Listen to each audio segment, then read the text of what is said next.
Hello everyone, I am Raghavendra Pratap Singh. Welcome to the Square Root Academy. In this video, I am going to discuss previous year questions of GATE 2020. It is part 3 in continuation. So let's read the question. It is a question number 17. Let F be the field with 4096 elements, then the number of proper subfield of F is. So how to approach such type of questions? So there is one result that if a field of finite order, if a field of finite order, then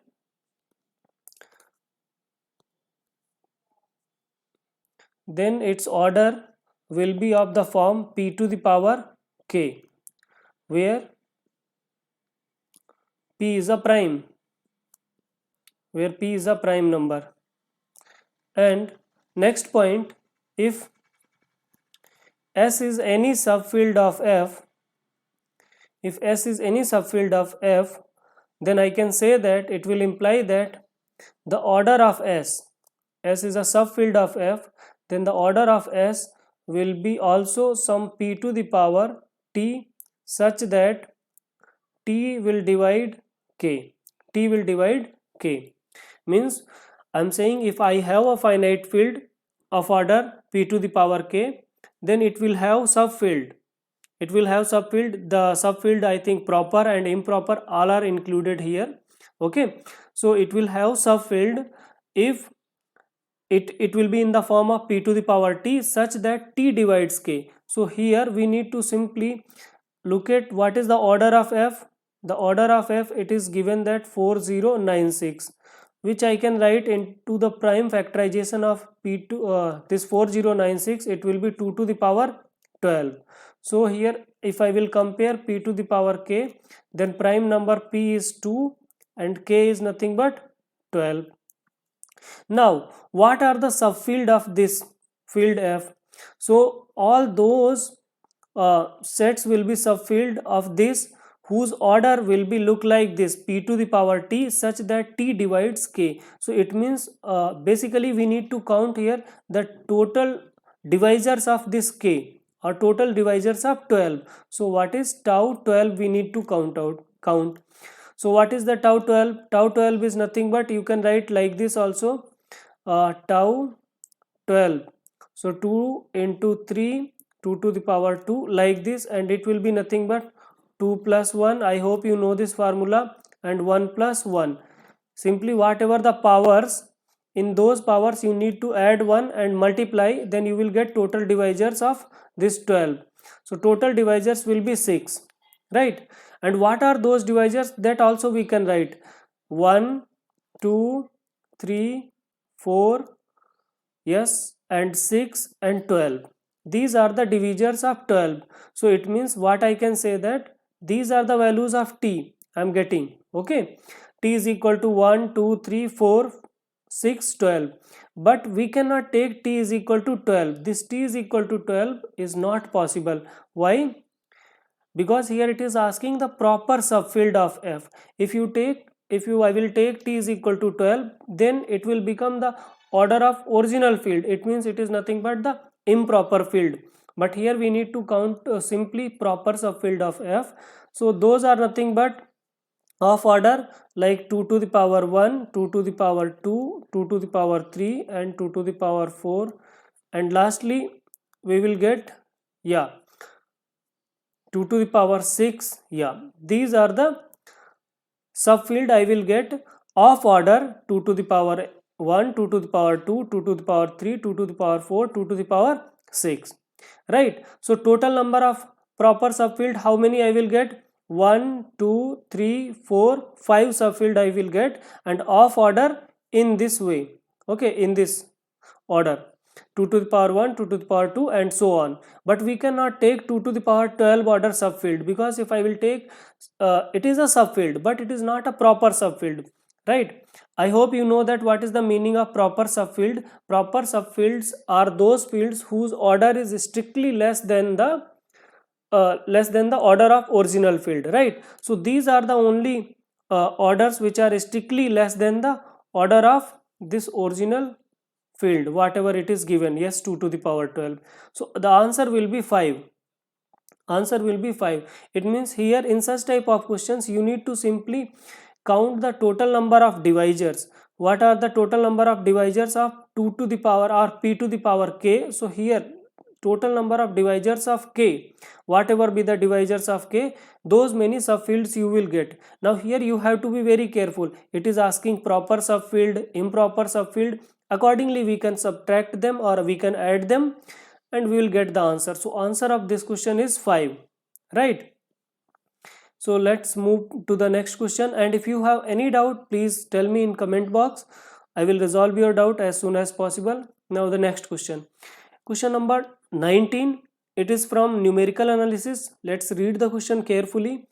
Let a comma b comma c belongs to R be such that quadrature rule minus 1 to 1 fx dx is approximated by a times f of minus 1 plus b times f of 0 plus c times f dash at 1 is exact for all polynomials of degree less than or equal to 2.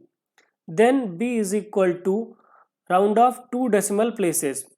Means we need to tell the value of b such that this quadrature rule is exact, giving the exact value for all polynomials of degree less than or equal to 2, right? So what is the quadrature rule? Quadrature rule here it is defined like this. What it says that I have a function fx and I'm taking its integration minus 1 to 1 fx dx. So whatever be the value I will get this minus 1 to 1 integration fx dx, where fx I can take any polynomial of degree less than or equal to 2. So whatever be the value I will get left hand side, the same value, exact value I will get with the help of from right hand side. And what is the right hand side? The right hand side is nothing but the linear combination of f and f dash, linear combination of f and f dash with constant a, b, c at particular value like minus 1, 0 and 1. So this is the quadrature rule, right?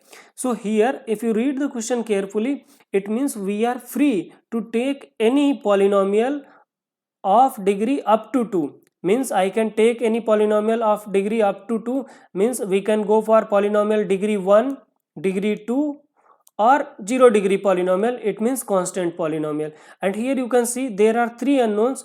It means I can take like 0 degree polynomial, 1 degree polynomial and 2 degree polynomial. If I will take, I will get 3 equations in a, b, c, and unknowns are also 3, so we can find out the values of a, b, c. So let's see.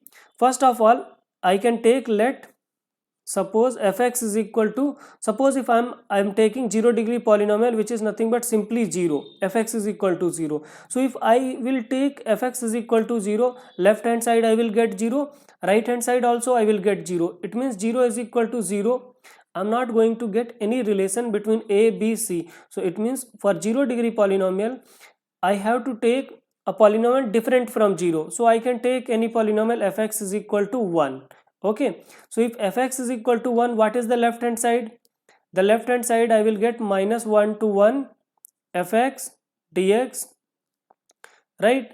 And here what you will get, a times f of minus 1 plus b times f of 0 plus c times f dash at 1. So if you take its derivative, what about f dash of x? F dash of x will be 0 for every x, so this term will go to 0. Now here it is nothing but minus 1 to 1 and fx value is 1 dx. So simply you will get, it is an odd function, so simply you will get 2 times 0 to 1 and it is nothing but x, so limit will come 1. So 2 is equal to a, fx is equal to 1 plus b, f0 whatever be the x, fx value is always 1, so b. So a plus b is equal to 2. So this is the first equation I got in a, b. Similarly if I will take fx is equal to suppose 1 degree polynomial, and very simple, I will take fx is equal to x. It is a 1 degree polynomial and this quadrature rule again it is giving the exact value for the polynomials up to degree 2. So it means it will give the exact value for fx is equal to x also. So it means I can put left hand side is equal to right hand side. So what will be the integration? minus 1 to 1 fx dx. So you can see fx is a odd function and limit goes from minus a to a, so it will nothing but 2 times 0 to 1. So 2 times 0 to 1, so you will get, I think, yes, x, it will come x square by 2, right? X square by 2 you will get. So here not sorry, minus a to plus a and fx is a odd function, sorry, minus a to a and fx dx, and fx is equal to x, it is a odd function. So left hand side you will get 0, left hand side you will get 0. What about the right hand side? Right hand side you will get minus a, because fx is equal to x, so f of minus 1 is minus 1 plus b times f0 will be 0, so second term will be 0, plus c times f dash at 1. So what about the derivative? F dash will be nothing but 1 for all values of x, so it will give 1 simply. So from here what I am getting, a is equal to c. This is the second equation, but here it is asking the value of b. So from with the help of these two equations I am unable to solve a, b, c. It means we have to go for polynomial up to degree 2. So next I can take fx is equal to x square. I can take fx is equal to x square. So let fx is equal to x square. Now as fx is equal to x square, it is a even polynomial. So minus 1 to 1 x square dx. What about the right hand side? A times, what is a times, sorry, a times f minus 1. So you will get simply 1, and b times it will be 0, and c times f dash x, which will be nothing but 2 times x. So simply you will get 2c. So a into 1 plus second term will be 0 plus last term will be 2c, because what is f dash? F dash is nothing but simply 2x, right? And what about this? This is an even function and limit goes from minus 1 to 1, minus a to a, and if it is an even function it is nothing but 2 times 0 to a or 0 to 1, and x square it will come 1 by x cube by 3, and after putting the limit you will simply get 1 by 3. So right hand side is 2 by 3, a plus 2c. So this is the third equation, right, in a, b, c. From the second equation what I can say, that a is equal to c. So with the help of this second equation, what is the value of a? So 3a is equal to 2 by 3. So from here a, what I will get? A is equal to, I will get 2 by 9. A is equal to 2 by 9. Now we can go for the first equation. What was the first equation? The first equation, this one, a plus b is equal to 2. So what will be the value of b? B is nothing but 2 minus a. So b equal to 2 minus a. What is a? 2 by 9.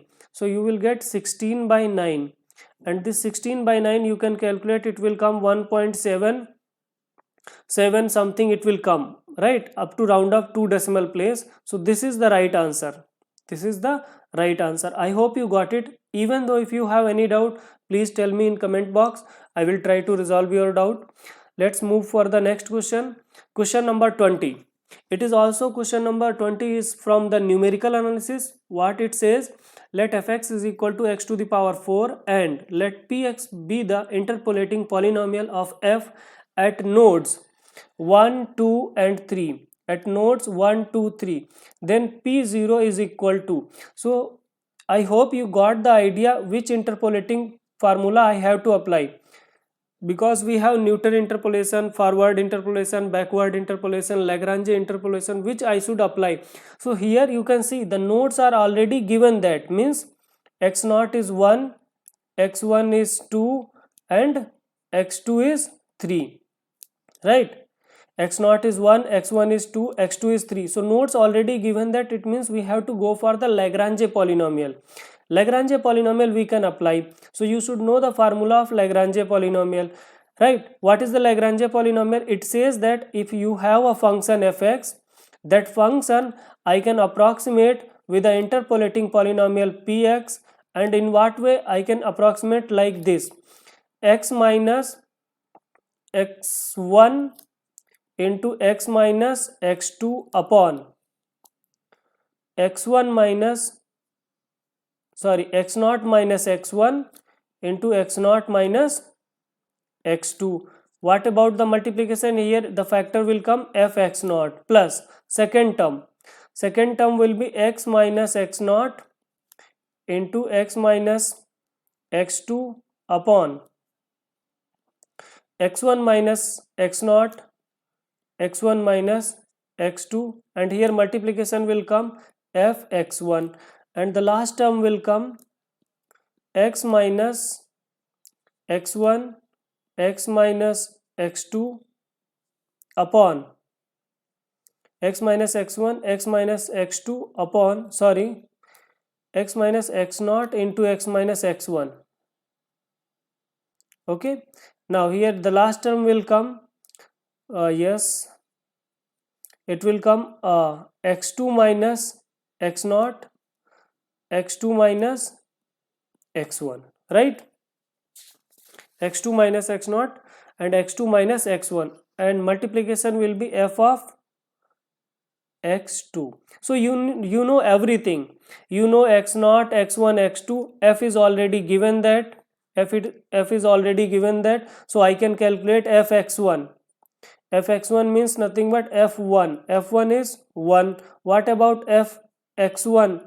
F x1 is nothing but 2 to the power 4, and f x2 3 to the power 4. So we know everything. So it is px is already given. Here it is asking p0. What is the p0? So in this whole formula you need to put at the place x equal to 0. X is equal to 0 you will put, then I will get the p0. And what the value of will come p0? The p0 value will come 36. You can cross verify. Is it coming or not? Okay, so 36 value will come. You know everything, just substitute all these values x naught, x1, x2, fx naught, fx1, fx2, right? And it is very easy to remember this formula. Like if you are writing first term, then above 2 factor you have to free from this x naught, like x minus x1, x minus x2. Now denominator will be nothing but at the place you need to put x naught and into fx naught. Suppose you are writing the second term. In the second term it should be free from the x1, whatever be the second node. So second node should be, the numerator should be free from the second node. So x minus x naught, x minus x2 upon, at the place of x you need to put second node value, x1 minus x naught, x1 minus x2 into fx1. Similarly you can see here also, if you are writing the third term, then the numerator of this third term should be free from this x2 or the third node. So you can see x minus x naught, x minus x1, third node is not coming, and at the place of, in denominator at the place of x I am putting x is equal to x2, so and into fx2. So I hope you can calculate it. This is not a tough job, you can do it, it is very easy. Even if you have any doubt, please tell me in comment box. Okay, so let's move for the next question. Yes, so this question is from abstract algebra. What it says, let Z225 be the ring of integers modulo 225 if x is the number of prime ideals. Okay, yes, this is the key point. X is the number of prime ideals, means x denoting the number of prime ideals, while y is the number of non-trivial units in Z225. Then there it is asking x plus y is equal to question mark, what x plus y. So first of all you should know the prime ideals. I hope you know the definition of prime ideal, and if you know the definition of prime ideal, then how to calculate prime ideals in Zn. So that here one formula is there that I will tell you. The number of prime ideals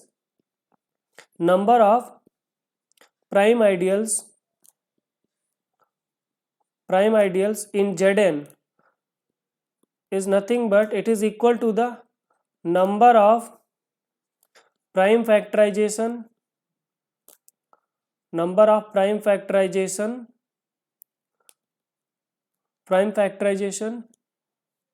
sorry, number of primes in prime factorization of n, number of primes in prime factorization of prime factorization of n.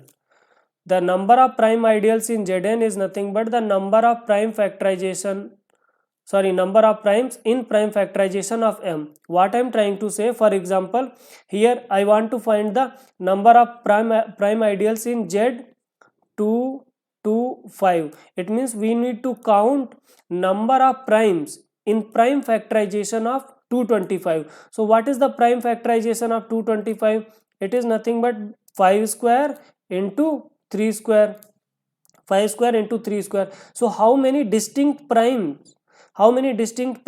in the prime factorization of 225? There are only two distinct primes. One is 5, another is 3. So this is nothing but, here it will come 2. So x value, you got it, x value is nothing but 2, right? There should be no problem. And if you want to more details, you can refer any book like Gallian book you can refer, or Dummett and Foote. Many books are there of abstract algebra, and you can find this result. Try to prove also. The number of prime ideals in Zn is nothing but number of primes in prime factorization of n. So here you can see we are getting x value is 2. Now the second thing, how many number of non-trivial units in Z225? So first of all, you should know the unit. What is the definition of unit? A non-zero element in a ring is said to be unit if it has multiplicative inverse. So we know that one thing, identity element will always have multiplicative inverse.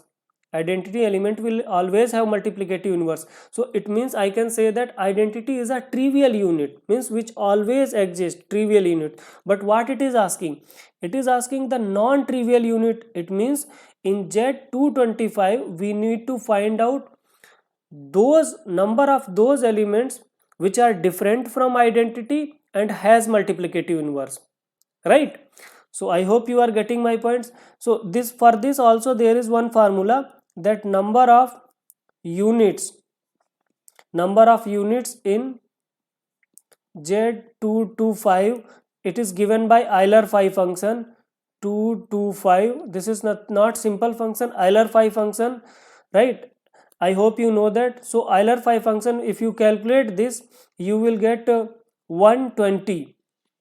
It means 120 elements are there in this ring Z225 which has multiplicative inverse, including identity. But identity is a trivial unit element, so we have to subtract that. So how many non-trivial units? Non-trivial units will be 120 minus 1. This minus 1 because of the identity element which is trivial. So 119. This is nothing but the value of y. Y is the number of non-trivial units. So we got it y. So what is the answer? They are asking what is x plus y. So x plus y is nothing but, simply we got it 2 plus 119, that is 121.